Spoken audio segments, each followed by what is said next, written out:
Perkenalkan, nama saya Rianti Silaban dari Prodi Akuntansi Perpajakan di Politeknik Wilmar Indonesia dengan NIM 2102010069. Di sini saya ingin membahas tentang jurnal penyesuaian barang dagang. Jurnal penyesuaian barang dagang atau akun persediaan barang dagang untuk melakukan perhitungan dan pencatatan jurnal penyesuaian perusahaan dagang dapat persediaan barang dagang dibagi dengan dua metode, yaitu A. Metode harga pokok penjualan atau disebut HPP. Dalam HPP tidak hanya menghitung persediaan barang, tetapi juga menghitung akun lainnya, yaitu beban akut pembelian, retur pembelian, potongan pembelian, dan pengurangan harga. B. Metode pendekatan akun intisar laba rugi. Biasanya laba rugi selalu diidentik dengan penjualan pada sebuah barang, karena hal ini mempengaruhi persediaan awal serta akhir yang menghasilkan harga jual sebuah produk untuk kepada pelanggan. Pertama, kita akan membahas tentang metode pendekatan akun intisar laba rugi. Pada akhir periode, saldo persediaan barang awal sebesar 8 juta dan saldo persediaan akhir sebesar 10 juta. Bagaimana cara metode jurnal akun intisar laba rugi?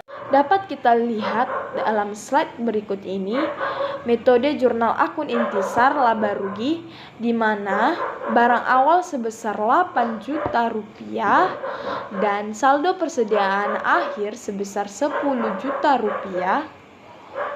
Dan kita dapat jurnalkan akun intisar laba rugi persediaan barang dagang awal di mana intisar laba rugi sebesar 8 juta rupiah di debit dan persediaan barang dagang awal sebesar 8 juta rupiah di kredit. Lalu, akun intisar laba rugi persediaan barang dagang akhir di mana persediaan barang dagang akhir sebesar 10 juta rupiah di debit dan intisar laba rugi sebesar 10 juta rupiah di kredit. Pada contoh soal berikut ini, jika diketahui persediaan barang dagang akhir sebesar 6 juta rupiah, buatlah jurnal penyesuaian persediaan barang dagang menggunakan metode intisar laba rugi. Pada berikut ini terdapat slide di mana diketahui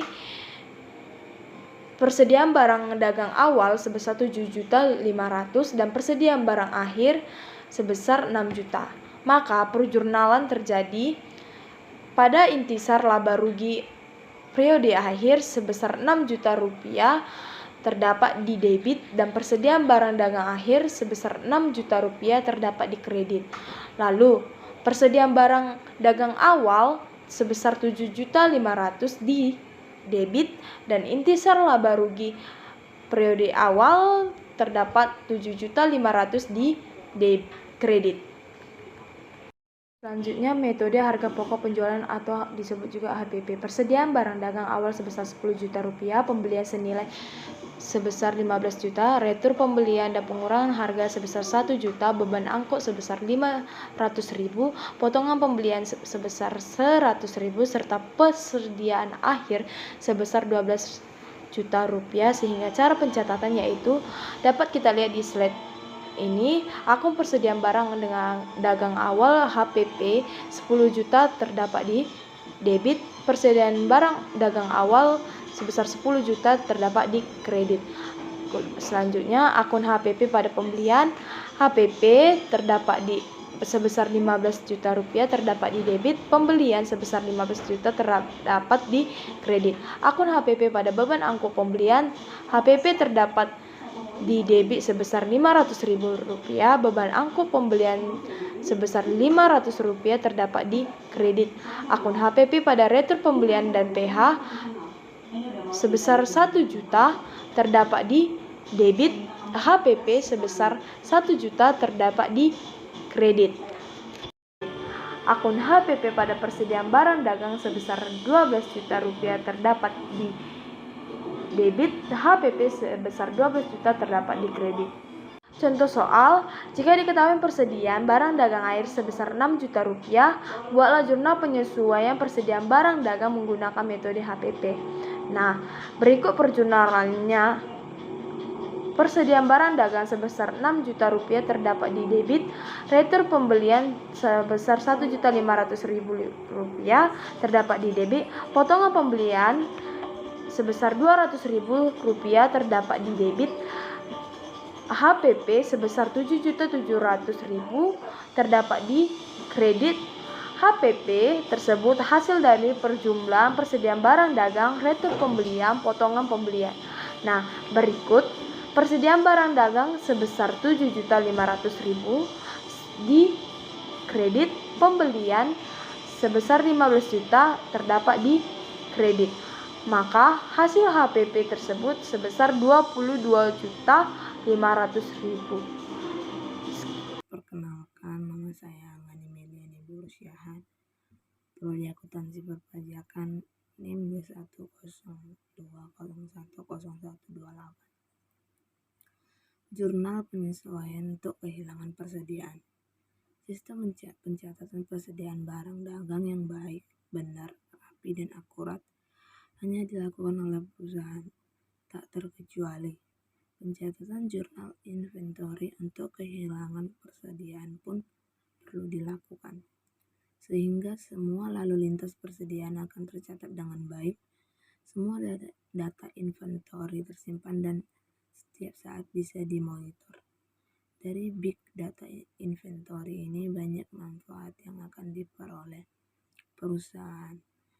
Dan pada kesempatan ini, manajemen keuangan akan membahas tentang cara pencatatan jurnal inventory untuk kehilangan persediaan. 1. Sistem pencatatan persediaan perpektual. Dalam sistem penjurnalan persediaan barang dagang metode perpektual, akun persediaan yang terpisah dikelola dalam buku besar. Selama periode akuntansi, akun ini menunjukkan jumlah persediaan terjual setiap saat. Namun, perusahaan dagang mungkin mengalami kehilangan persediaan karena penyalahgunaan di toko atau kesalahan dalam pencatatan atau penghitungan persediaan. Akibatnya, perhitungan persediaan secara fisik yang dilakukan pada akhir periode akuntansi dapat berbeda dengan jumlah persediaan yang ditunjukkan dalam catatan persediaan. Biasanya jumlah barang tersedia untuk dijual seperti ditunjukkan oleh saldo akun persediaan lebih besar daripada jumlah keseluruhan barang yang dihitung dalam penghitungan fisik. Karena alasan ini, selisih tersebut sering dinamakan penyusutan persediaan atau inventory shrinkage atau kehilangan persediaan atau inventory shortage. Istilah penyusutan shrinkage di sini berbeda dengan penyusutan depreciation pada aset tetap, sehingga lebih baik kita gunakan istilah kehilangan persediaan. Sistem pencatatan jurnal inventory untuk kehilangan persediaan. Bagaimana sistem pencatatan jurnal inventory untuk kehilangan persediaan barang dagang? Pembahasan tentang penyusutan sudah saya tuliskan dari beberapa artikel. Salah satu yang menarik adalah studi kasus tentang jurnal penyesuaian depresiasi atau penyusutan. Contohnya, persediaan perusahaan menunjukkan bahwa persediaan senilai Rp63.950.000 seharusnya tersedia untuk dijual per 31 Mei 2018. Namun, perhitungan fisik persediaan yang dilakukan pada tanggal 31 Mei 2018 menunjukkan harga Rp62.150.000 persediaan barang dagang yang tersedia.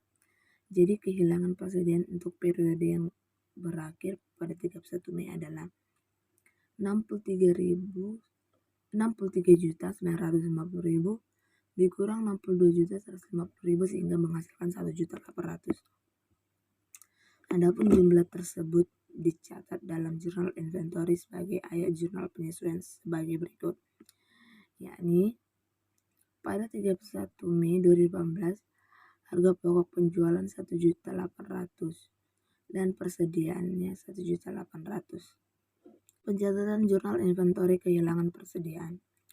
Ayat jurnal inventory tersebut dicatat catatan akuntansi menjadi sama dengan hasil perhitungan fisik persediaan pada akhir periode.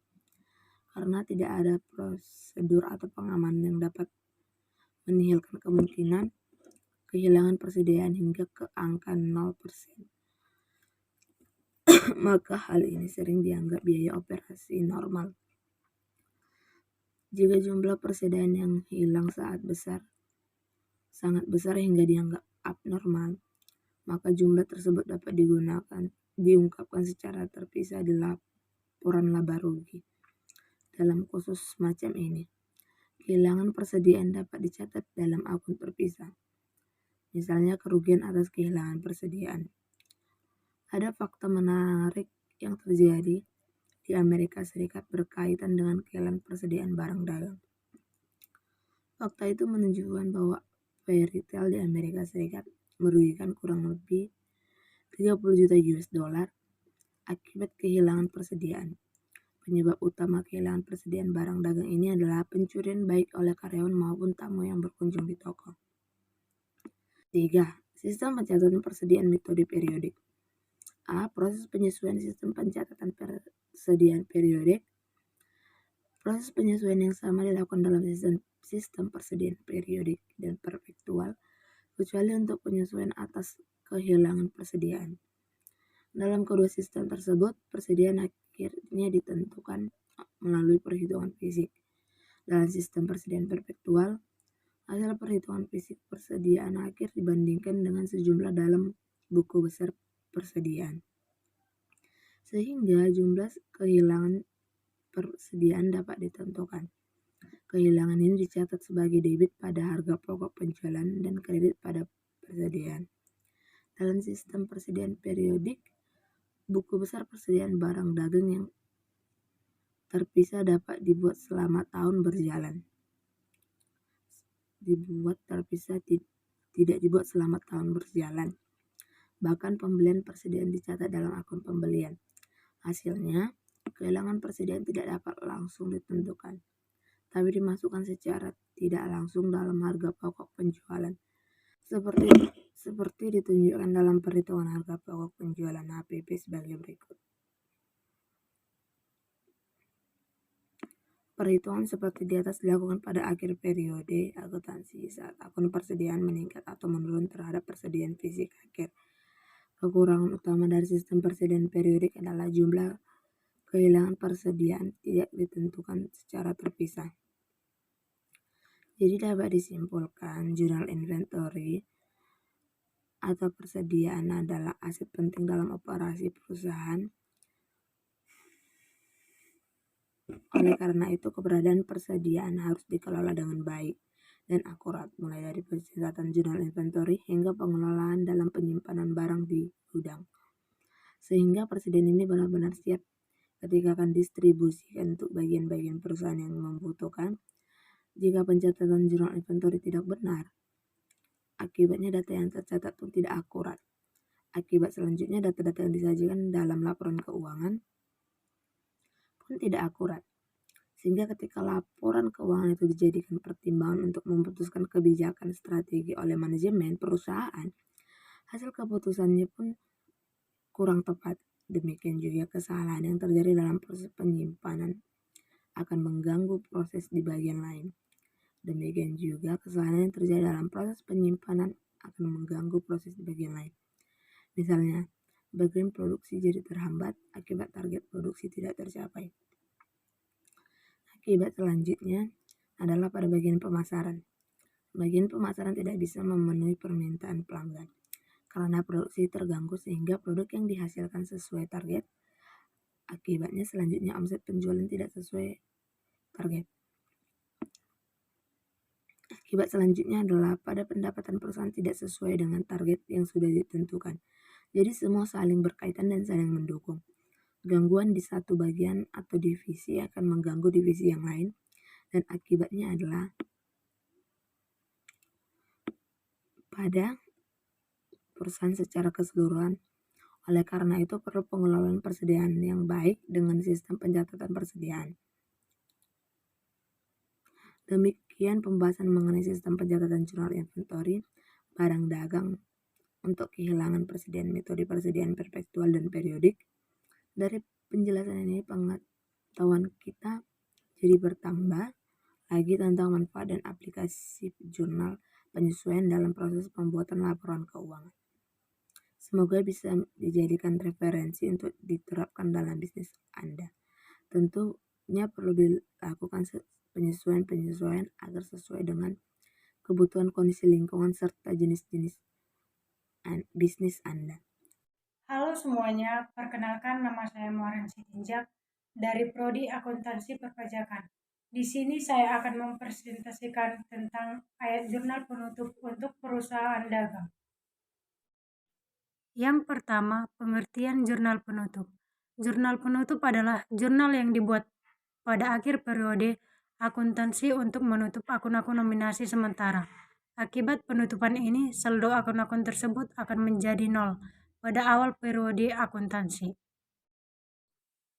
Yang kedua, langkah-langkah dalam menyusun jurnal penutup.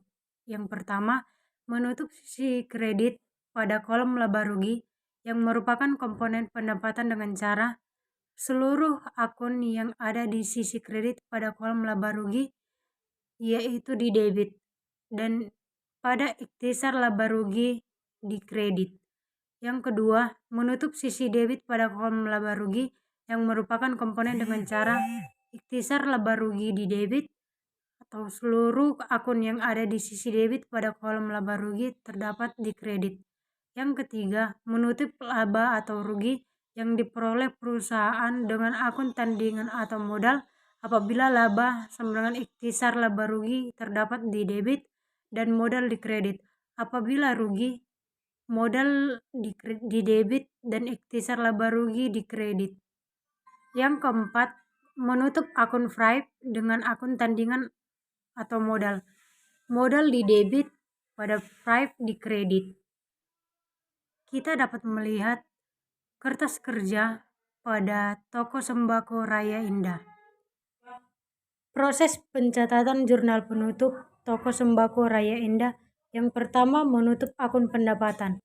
Ditutup dengan cara mendebitkan penjualan sebesar Rp10.100.000, retur pembelian sebesar Rp300.000, potongan pembelian Rp30.000, dan mengkreditkan ikhtisar laba rugi sebesar Rp10.430.000. Yang kedua, menutup akun beban dengan cara mendebitkan ikhtisar laba rugi sebesar Rp8.860.000 dengan mengkreditkan retur penjualan sebesar Rp200.000, potongan penjualan Rp160.000, pembelian sebesar Rp5.200.000, beban sewa sebesar Rp100.000, beban gaji Rp2.000.000, beban perlengkapan Rp500.000, beban penyusutan peralatan Rp600.000, beban asuransi Rp100.000.